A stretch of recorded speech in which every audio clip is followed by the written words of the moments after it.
Welcome, folks. This is Tom O'Brien of TFNN. We go 5 days a week.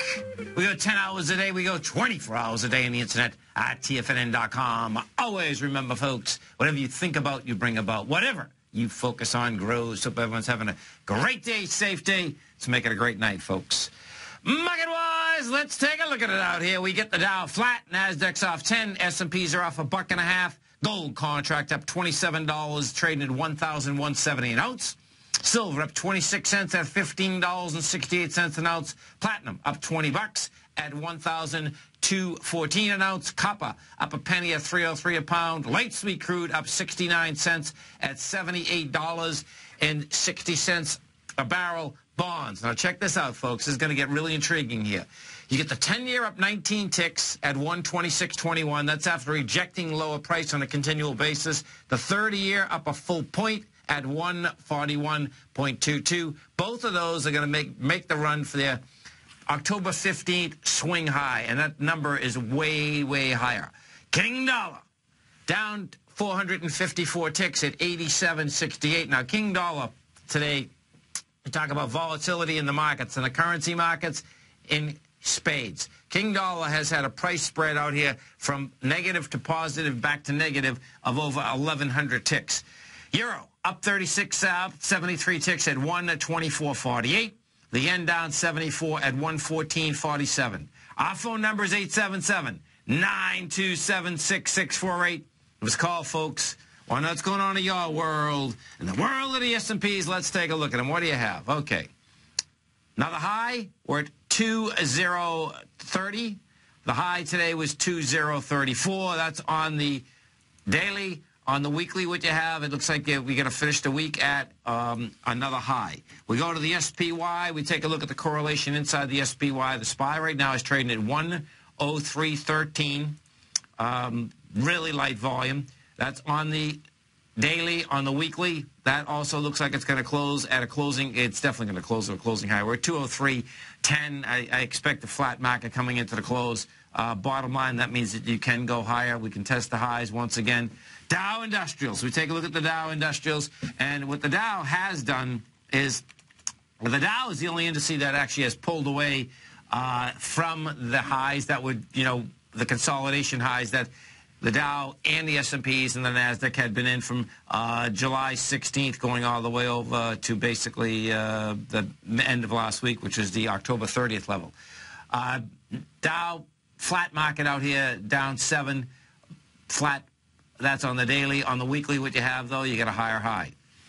Gold contract. What do we have with gold? Well, we had some nice volatility out here. You had the jobs. When the jobs numbers came out this morning, folks, it pushed some volatility into the market in a huge way. So what we do have in the gold contract now is wide price spread, accelerated volume, signs of strength, 277,000 contracts. You need another day like this. Bottom line, you got to start, though. That's what this really comes down to. Intraday setup was nice. Had this price spike at that 830 mark. That price spike came in with some monster volume. We go over to the dollar index, just that other correlation on the other side of gold. What we had with the dollar also did 62,000 contracts. So now you're getting some volume off the high in the dollar index after an extension up that was pretty amazing. And when we take a look at, this is where swing points come into play, which is just a total mind blower that can actually make it up to these levels. So when we take a look at the dollar, the swing point that it was going after, okay, is 88.80. And thus far, we've hit 88.31. And it's real possible that's going to be it at this particular point, where you get the confirmation as soon as you. Oh, this is going to be cool. We'll see whether we get this. Okay, so coming into the close, you get a close under 87.24, which I think will be hard to do right now. We won't get that today.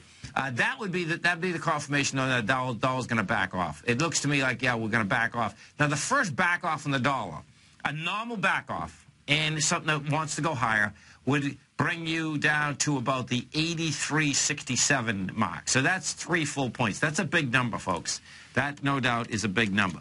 Now, let's go, and the bond market in general has consistently given the best signals on price, on volume, on consistency, flat out. And when I'm talking about consistency, I'm talking about wide price spread, accelerated volume on the way up, pulling back with light volume, taking a rest, building cause, and doing it all over again. What we have out here today, you get the 10-year deciding to go topside again, and guess what? What happens? Volume accelerates. This is going to basically whip people around like you've never seen, folks, okay? Because, unfortunately, people continue to think that rates are going up. Rates aren't going up. Rates are going down. And they're going to go down in a big way, not in a small way. Where the 10-year is at 126.21. Your high-volume spike is 130.17, and it's real possible there's another ABC structure on the way up. You're getting it out here today, and you're getting it in spades. We go to the 30-year bond. What we have with the 30-year bond, same setup, 407,000 contracts. The 30-year right now is trading at the 141.22. That spike up there is 148. It's going to go after it. And you can just see how clean this is. That's pretty amazing. So the 10-year and the 30-year, folks, okay, when it come off the highs, it was going sideways for 8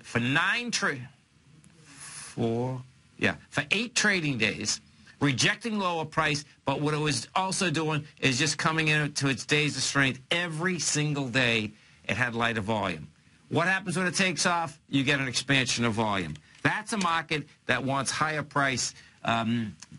Technically, fundamentally, to me, fundamentally, it's pretty easy to figure out. All you have to do is look around the world.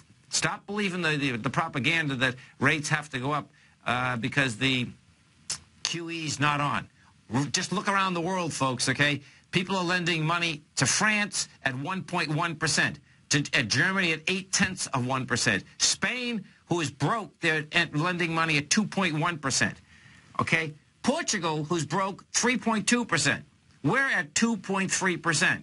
Makes absolutely 0 sense. Our rates are going down. It's a worldwide deal. That's what it comes down to. 877-927-6648. Take a look at some of the commodities out here with the dollar pulling back.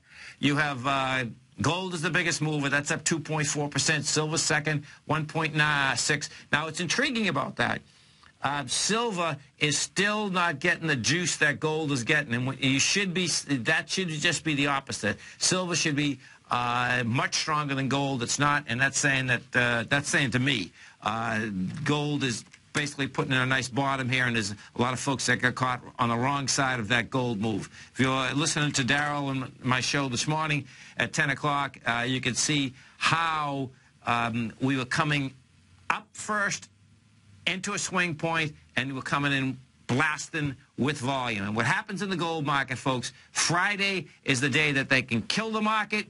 And if they can't kill the market in gold, guess what? You go just the opposite side, particularly on the type of market that we've had right now. The gold contract has been getting smoked, you know, for months. Bottom line, when you get caught on the wrong side like that on a Friday and wants to go south, you go on top side. Some of the high volume stocks in this low volume market out here, this is what you have. Let's take a look. So, S&Ps, okay. We have Whole Foods is down 166. You got Qualcomm off $1, no big deal. First Solar is getting killed. That's down $6. Walt Disney is down $2.32. We'll bring Disney up and see what Disney is looking at first. Walt Disney right now, there it is. This is a simple one. So check it out. You get a high volume swing, the October 15th level down there. It's going to go get tested. That's $78. Right now you're at 89. Disney failed. Disney failed at the highs. Now, Disney may be a good indication as to where we're going. We'll see if that's a setup. But what you do have with Disney is this. Disney stayed at highs for 5 days. That was over the highs of September. Gave it up. Gapped away this morning down. But you have two different issues. You have the gap away and an explosion with volume on the way going down. That says Disney's going to lower price. Dow Industrials right now down 22. Nasdaq's off 16. S&Ps are off 4.5. We're going to be right back.